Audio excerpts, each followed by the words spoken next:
नमस्ते बच्चों, good morning. आज हम कक्षा 9 में विषय हिंदी के अंदर पाठ 15 दाजियों पाठ देखने वाले हैं, जिसके लेखक हैं शेखर जोशी। तो पहले हम लेखक के बारे में जानेंगे। शेखर जोशी का जन्म 10 सितंबर 1932 को अल्मोड़ा यानी कि उत्तरांचल के ओलिया गांव नामक स्थान पर हुआ था। आपने केकड़ी एवं अजमेर में स्कूली शिक्षा प्राप्त की। लगभग 30 वर्षों तक इलाहाबाद के निकट एक सैनिक औद्योगिक प्रतिष्ठान में कार्यरत रहने के बाद आप स्वतंत्र लेखन कर रहे हैं। आपके चित्रित कहानी संग्रह में कोसी का घटवार, साथ के लोग, दाजियों, हलवाहा एवं नौरंगी बीमार है। बराबर। आपकी आदमी और कीड़े कहानी को 1955 में धर्मयुग का द्वारा आयोजित कहानी प्रतियोगिता में प्रथम पुरस्कार प्रदान किया गया। नई कहानी आंदोलन के चर्चित कथाकार महावीर प्रसाद द्विवेदी पुरस्कार और पहल सम्मान से सम्मानित दाजियों कहानी पर चिल्ड्रन फिल्म सोसाइटी द्वारा फिल्म का निर्माण भी किया गया। दाजियों कहानी बाल श्रमिक पर लिखी गई कहानी है। मदन एक पहाड़ी बालक है, यानी कि पहाड़ी विस्तार में रहने वाला है, जो पेट की आग बुझाने के लिए शहर में आकर एक होटल में काम करता है। भोलेपन में जिसे वह अपना दाजियों यानी कि बड़ा भाई समझने लगता है, वही किस प्रकार एक दिन उसके बाल मन पर आघात कर जाता है, इसका मार्मिक चित्रण इस कहानी में हुआ है। बराबर। ये जो हमें यहाँ पर हम आज कहानी देखने वाले, इसके अंदर एक छोटा सा बालक है। बराबर। और वो जो बाल श्रम यानी कि जिसको आप बाल मजूरी जैसे आप बोल सकते हो। बराबर। तो यहाँ पर उसी विषय पर एक कहानी है कि वो छोटा सा बालक, उसका सगा इस दुनिया में कोई नहीं है। बराबर। तो एक दिन बाहर से कोई एक आदमी आता है उसके होटल में, जिस होटल में वो काम कर रहा होता है। बराबर। उनको देखकर उस बच्चे के अंदर एक अपनत्व की भावना उठती है। बराबर। वो उसे अपना मानने लगता है, यानी कि और उसको दाजियों कहकर बुलाता है, या दाजियों का अर्थात होता है कि बड़ा भाई। बराबर। तो वो बड़ा भाई उसे मानता है, लेकिन एक दिन वह बड़ा भाई उसके बाल मन पर यानी कि उसके कोमल मन पर एक चोट देता है। बराबर। और इसकी वजह से उसके मन पर बहुत बड़ा आघात लगता है। तो ऐसी कुछ बात यहाँ पर हम देखने वाले हैं। बराबर। तो पाठ हम शुरू करते हैं। चौक से निकलकर बाईं ओर जो बड़े साइन बोर्ड वाला छोटा कैफ़े है, वही जगदीश बाबू ने उसे पहली बार देखा था। गोरा चिट्टा रंग, नीली सफ़ाक आंखें, सुनहरे बाल और चाल में एक अनोखी मस्ती पर शिथिलता नहीं। कमल के पत्ते पर फिसलती हुई पानी की बूंद सी फुर्ती। आँखों की चंचलता देखकर उसकी उम्र का अनुमान केवल 9-10 वर्ष ही लगाया जा सकता था, और शायद यही उम्र उसकी रही होगी। बराबर। यहाँ पर बताया गया है कि ये जो छोटा सा बालक है उसके रूप रंग की यहाँ पर उसकी चर्चा की गई है। मैं आपको ये गुजराती में बताती हूँ कि અહીંયા શું છે કે એક નાનકડું બાળક છે। બરાબર। તે ચોક એટલે કે જ્યાં ચોક એટલે કે શું, ચાર રસ્તા જ્યાં મળતા હોય ત્યાંથી થોડાક આગળ જતાં એક સાઇન બોર્ડ લાગેલું છે, અને ત્યાં કેફે यानी कि ચા કોફીની દુકાન હોય છે। બરાબર। તો ત્યાં એ જગદીશ બાબુ નામના એક વ્યક્તિ હોય છે, તેઓ ત્યાંને પહેલી વખત જોઈ છે। બરાબર। તે છોકરાનો દેખાવ હોય છે કે ખૂબ ગોરા રંગનો હોય છે, અને નીલી यानी કે ભૂરી એની આંખો હોય છે, અને સોનેરી વાળ, અને ચાલમાં એક નાનકડું બાળક છે। બરાબર। તેની ચાલમાં હંમેશા મસ્તી જોવા મળતી હોય છે। હંમેશા ફટાફટ એ દરેક ટેબલ પર પહોંચીને બધાની સેવા આપી દેતો હોય છે। એકદમ ફૂર્તીલો બાળક હોય છે। બરાબર। અને આંખોની અંદર એવી ચંચળતા છે, અને એની ચંચળતા જોઈને એવું લાગે છે કે આ વધારે નહીં, માત્ર 9 કે 10 વર્ષનો બાળક હશે। आगे देखते हैं। अधजली सिगरेट का एक लंबा कस खींचते हुए जब जगदीश बाबू ने कैफ़े में प्रवेश किया तो वह एक मेज से प्लेटें उठा रहा था। एक दिवस શું થાય છે કે જે જગદીશ બાબુ હતા તેઓ પ્રવેશ કરે છે, यानी कि કેફેમાં આવે છે। બરાબર। ત્યારે જુએ છે કે એ છોકરો બધા ટેબલ પરથી જે ત્યાં આવેલા હોય છે કેફેની અંદર, તેઓ કામ પતાવીને ચાલ્યા જાય છે. પછી તેઓ એની એઠવાડવાળી જે પ્લેટ હોય છે, ડીશ હોય છે, તે ઉઠાવી રહ્યો હોય છે. और जब वे पास ही कोने की टेबल पर बैठे तो वह सामने था. बराबर, તે જગદીશ બાબુ છે તે ખૂણાને એક ટેબલ પર બેસે છે ત્યારે જોઈ છે કે તે છોકરો એ સામે જ ઊભો હતો. मानो घंटों से उनकी उस स्थान पर आने वाली व्यक्ति की प्रतीक्षा कर रहा हो. એને જોઈને એવું લાગતું હતું કે કેટલાક કલાકથી એ ટેબલ પર આવનાર વ્યક્તિની તે રાહ જોઈ રહ્યો હોય. पर उसके इसी मौन से जैसे सारा मीनू समाहित था. सिंगल चाय का ऑर्डर पाने पर वह एक बार पुनः मुस्कुराकर चल दिया और पलक झपकते ही चाय हाजिर की. मीनू का मतलब એટલે કે જે આપણે દાખલા તરીકે હોટલ કે કોઈ પણ જગ્યાએ જઈએ તો તમને ત્યાંનું જે ફૂડ હોય છે તેની આખી લિસ્ટ આપે એને, બરાબર, એને મેનુ તમે કહી શકો. બરાબર, તો એને એ છોકરાને એવી આશા હતી કે ખૂબ મેનુ મોટું લાંબુ હશે કે આ વ્યક્તિ જે દેખાવ પરથી ખૂબ બધું જમશે, અલગ અલગ પ્રકારની વાનગીઓ જમશે, પરંતુ તેમણે ખાલી માત્ર એક સિંગલ ચાય, માત્ર અને માત્ર ચાય માંગે છે. બરાબર, તો એ પછી એક વખત જોઈ છે કે માત્ર ચાય, બરાબર, એ બોલતો નથી પરંતુ એના ફેસ પરથી, એના ચહેરા પરથી એવું જણાઈ આવે છે કે કંઈક પૂછવા માંગતો હોય, પરંતુ હસે છે અને ત્યાંથી એ ચાલ્યો જાય છે અને પલક ઝપકવાની અંદર જ તેઓ શું કરે છે, ચા ત્યાં હાજર કરી દે છે. आगे मनुष्य की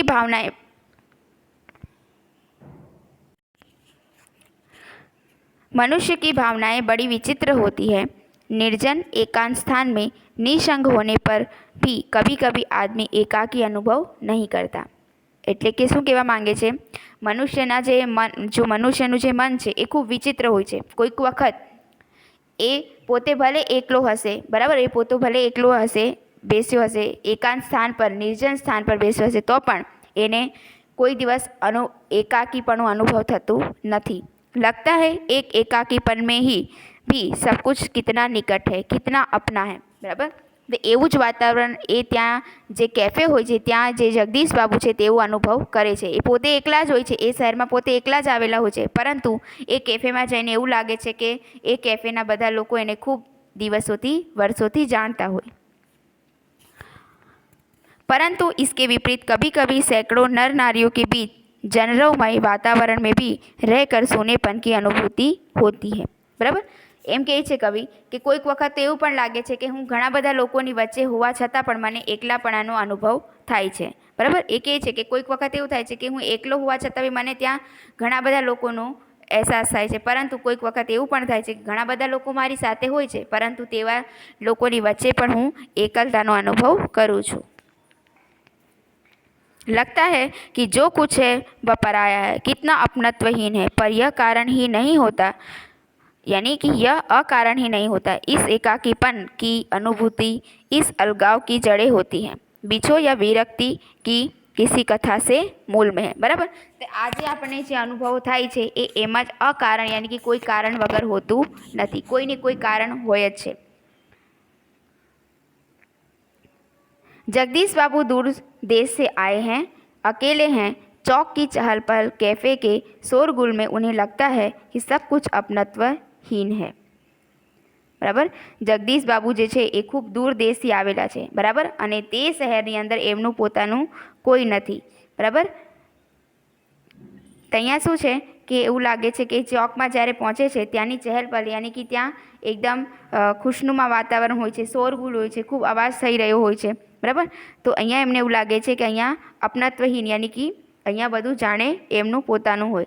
शायद कुछ दिनों रहकर अभ्यस्त हो जाने पर इन्हें इसी वातावरण में अपनेपन की अनुभूति होने लगे. બરાબર, પહેલાં તો એમને શું થાય છે કે ત્યાં એમને લાગે છે કે અહીંયા પોતાનું કોઈ છે જ નહીં, પરંતુ તેઓ પોતાની જાતને એવો દિલાસો આપે છે કે હું થોડા દિવસ અહીં રહીશ તો કદાચ અહીંયાનું જે વાતાવરણ છે મને પોતાનું લાગવા લાગશે.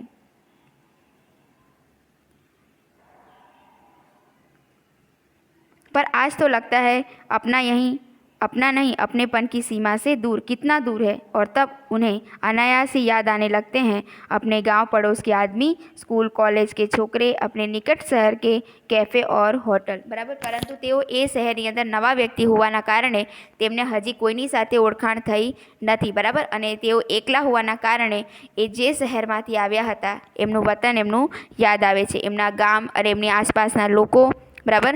તેમના સ્કૂલ કોલેજના દોસ્તો એ બધા જ એમના એકલા હોવાના કારણે બધા જ લોકો એમને યાદ આવવા માંડે છે. અને તેઓ જે ગામમાં રહેતા હતા ત્યાં એમની આસપાસના હોટલ અને કેફે જે હતા એ પણ એમને યાદ આવે છે.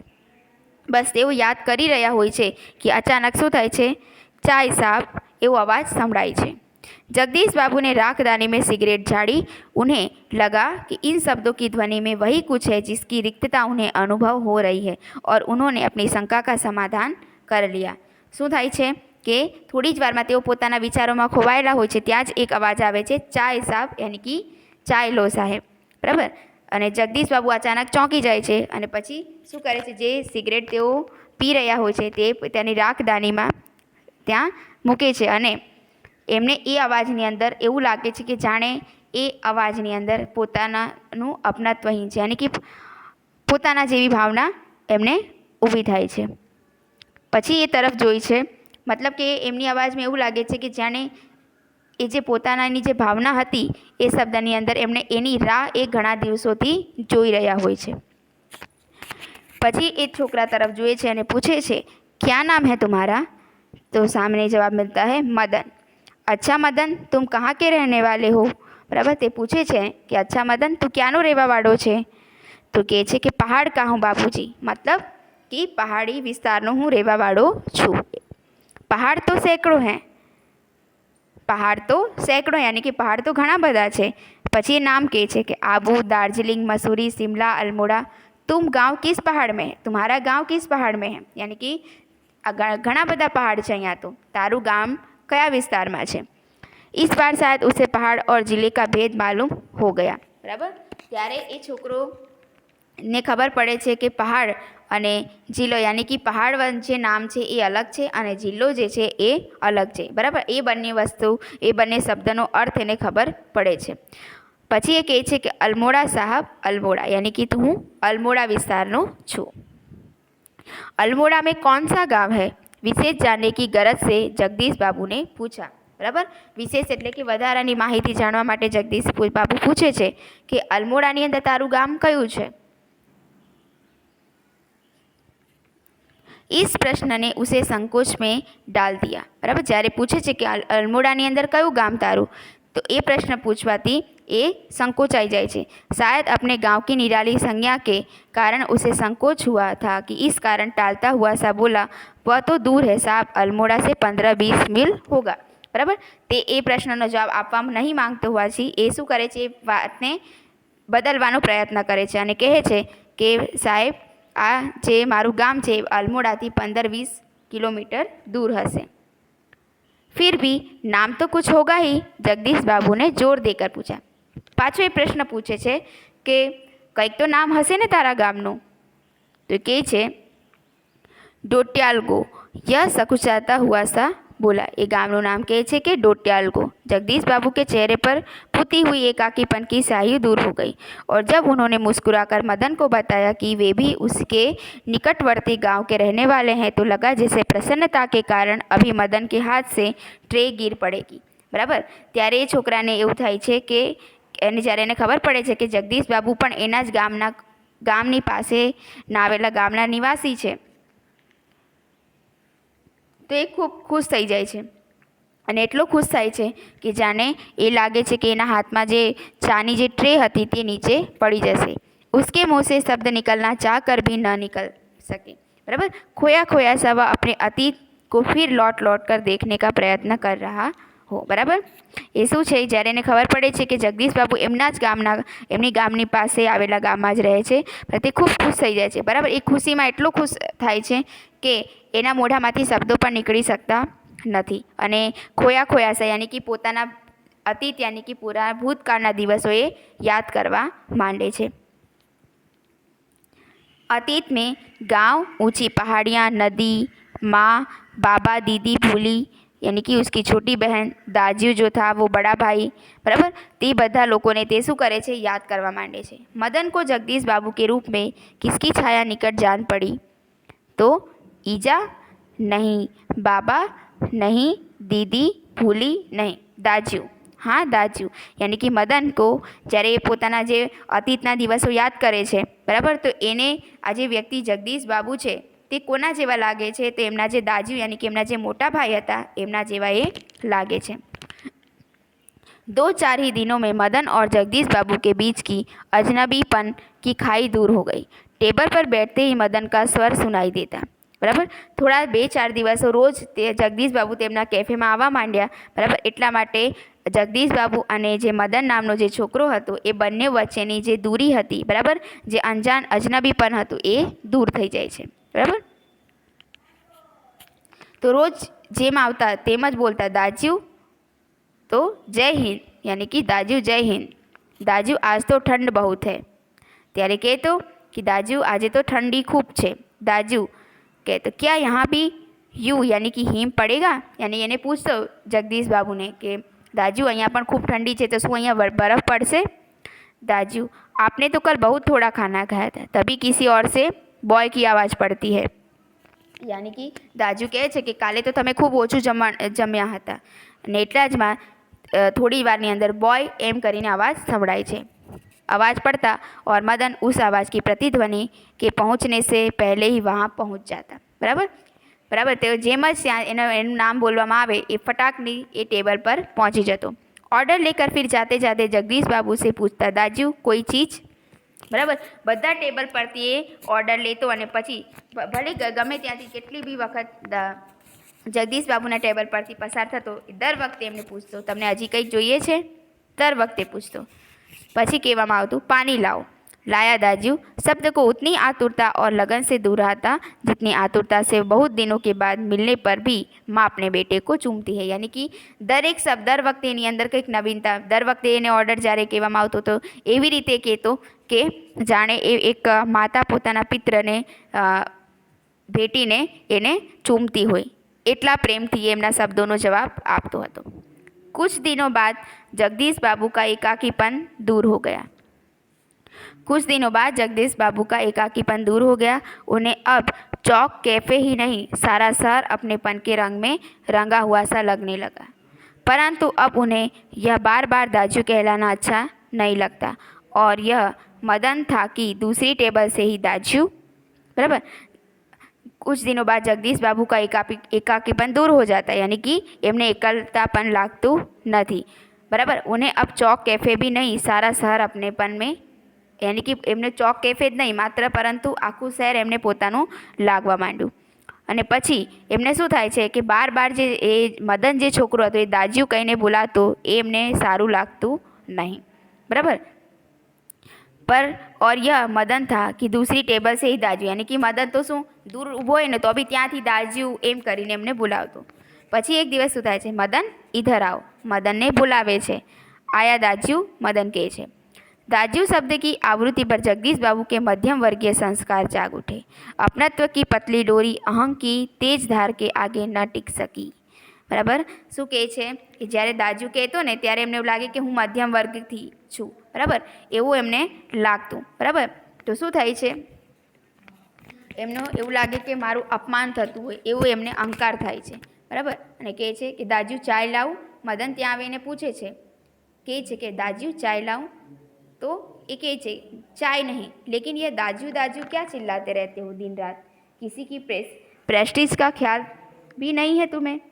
बराबर, शू कहे छे कि तू आखो दिवस आ दाजू दाजू शू चिल्लाया करतो होय छे ज्यारे होय त्यारे? बराबर, तने कोईनी प्रेस्टीज यानी कि तने कोईना सम्माननो ख्याल रहतो नथी? जगदीश बाबू का मुंह क्रोध से कारण तमतमा गया, यानी कि ये गुस्सा में थई गया, एकदम मोढुं लाल थई गयुं। शब्दों पर अधिकार नहीं रहा, यानी कि गुस्सा में होय व्यक्ति त्यारे ने ए शुं बोलतो एनुं भान होतुं नथी। तो एवुं ज कंई जगदीश बाबू पण साथे पण थाय छे।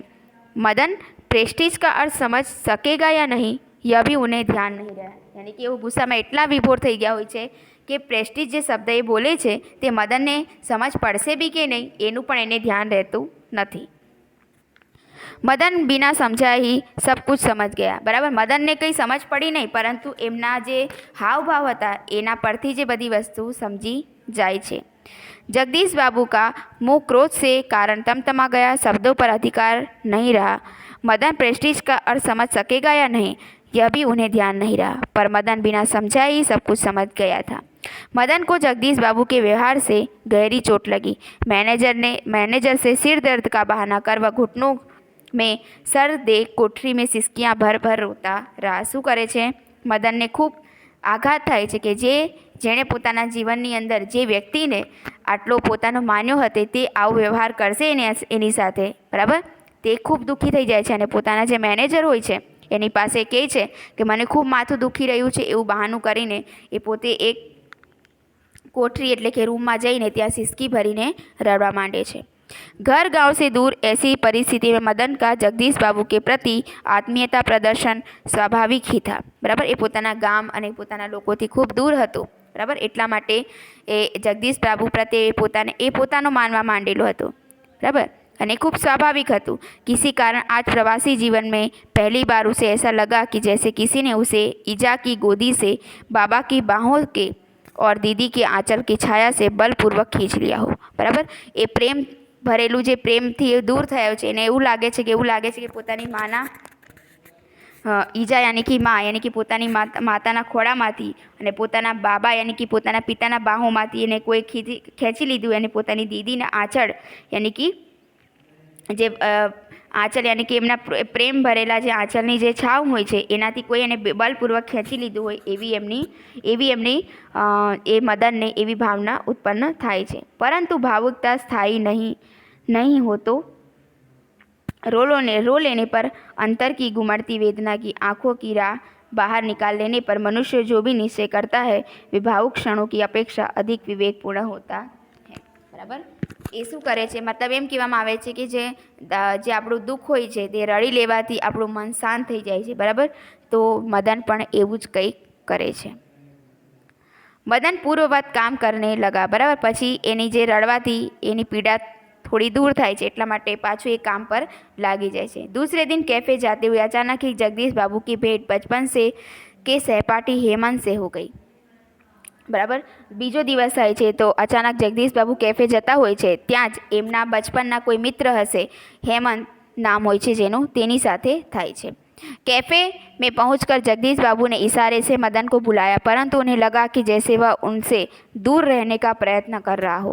बराबर, જ્યારે કેફેમાં પહોંચે છે અને મદનને બૂમ પાડે છે, પરંતુ રોજ જેમ એક બૂમની સાથે જેમ રોજ તેને એવું લાગે કે જેતા મદન એમની રાહ જોઈ રહ્યો હોય, પરંતુ આજે એવું લાગે છે કે મદન પોતે જગદીશ બાબુ એને જોઈ ન જાય એવું વર્તન યાની કે જગદીશ બાબુથી પોતાની જાતને છુપાવતો હોય એવું એમને લાગે છે। दूसरी बार बुलाने पर ही मदन आया, यानी कि पहली बार में तो એવું લાગે કે રોજ તો બોલાવ્યા એની પહેલાં આવી જતો, પરંતુ આજે तो બીજી વખત બોલાવે છે ત્યારે જઈને મદન આવે છે। आज उसके मुंह पर वह मुस्कान न थी और नहीं उसने क्या लाऊं दाजू कहा था, यानी कि એ રોજની જેમ એક જે મુસ્કરાતો હુઓ ચહેરો લઈને એની સામે આવતો હતો, આજે એ પણ નહીં હતું અને સામેથી એવો જવાબ પણ નહીં મળ્યો, સવાલ પણ નહીં આવ્યો કે ક્યાં લાવું દાજુ, यानी कि હું તમારા માટે શું લાવું એવો પ્રશ્ન પણ આવ્યો નહીં। स्वयं जगदीश बाबू को ही कहना पड़ा, 2 चाय 2 ऑमलेट, परंतु तब भी लाया दाजू कहने की अपेक्षा लाया साहब कहकर वह चल दिया, मानो दोनों अपरिचित हो। बराबर, रोज शू कहते हर एक बाबत पर लाया दाजू, बराबर एवं करीने बोलावतो, परंतु आजे ए दाजू नहीं परंतु शू करे छे लाया साहब, यानी कि जे बाकीना टेबल पर बेसेला लोको साथे जेवुं वर्तन करे छे एवुं ज वर्तन ए जगदीश बाबू साथे पण करे छे, जाने ए बने एकबीजाने ओळखता पण ना होय। शायद पहाड़िया है, हेमंत ने अनुमान लगाकर पूछा। बराबर, हेमंत जे एमनो जे जगदीश बाबूनो जो मित्र होय छे ते अनुमान लगावे छे अने कहे छे कि शायद पहाड़ी विस्तारनो छे। हाँ, रूखा सा उत्तर दे दिया जगदीश बाबू ने और वार्तालाप का विषय ही बदल दिया। बराबर, अने कहे छे कि हाँ अने वातने टाળી दे छे। मदन चाय ले आया था, मदन चाय लईने आव्यो। क्या नाम है तुम्हारा लड़के, यानी कि हेमंत पूछे छे। हेमंत ने एहसान चढ़ाने की गरज से पूछा, यानी कि एनी पर एहसान करतो होय जाणे एमनुं नाम पूछीने एवुं पूछे एवी रीते पूछे छे। कुछ क्षणों के लिए टेबल पर गंभीर मौन छा गया। थोड़ी वार सुधी तो एकदम सन्नाटो छाई गयो होय एवुं थई गयुं। जगदीश बाबू की आंखें चाय की प्याली पर ही झुकी रह गई। मदन की आंखों के सामने विगत स्मृतियाँ घूमने लगी। जगदीश बाबू का एक दिन ऐसे ही नाम पूछना, फिर दाजू अपने तो कल थोड़ा ही खाया, और एक दिन किसी के प्रेस्टीज का ख्याल नहीं रहता तुम्हें। બરાબર। શું થયું કે એક દિવસ એ બધી વસ્તુ યાદ કરવા માંડે છે। એક દિવસ જગદીશ બાબુએ પણ મને આવી જ રીતે પ્રશ્ન પૂછ્યો હતો કે તારું નામ શું છે। બરાબર। फिर थोड़े दिन दूसरे दिन था कि दाजू आपने तो कल थोड़ा ही खाना खाया। એવા બધા શબ્દો એ યાદ કરવા માંડે છે અને અચાનક એક દિવસ એવા શબ્દો સંભળાયા હતા એને કે તને કોઈ પણ કોઈની સન્માનનો કોઈના હોદ્દાનો તને ખ્યાલ હોતો નથી। એવા શબ્દો એ બધી જ વસ્તુ જે પુરાના જે દિવસો હતા એ બધું યાદ કરવા માંડે છે। जगदीश बाबू ने आंखें उठाकर मदन की ओर देखा। उन्हें लगा जैसे अभी वह ज्वालामुखी सा फूट पड़ेगा।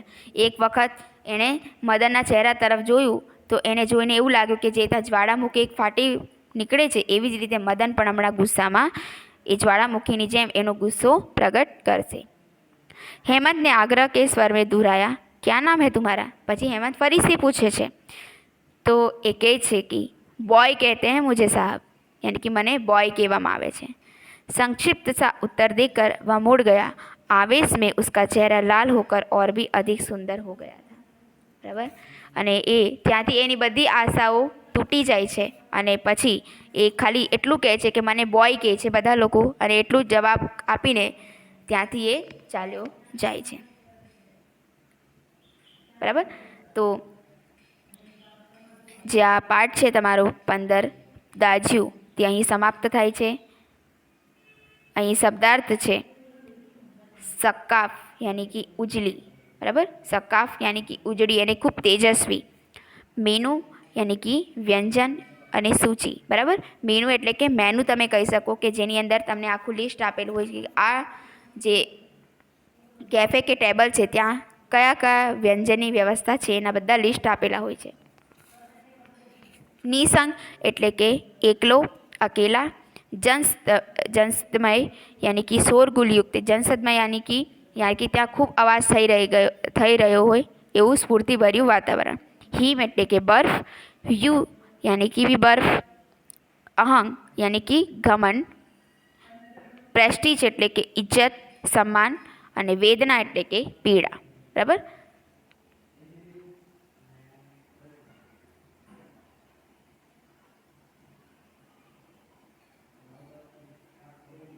तो आजनो जे आ पाठ छे अहीं समाप्त थाय छे। बराबर। नेक्स्ट विडियो में हूँ तमने आनो अभ्यास अने स्वाध्याय करावीश। धन्यवाद।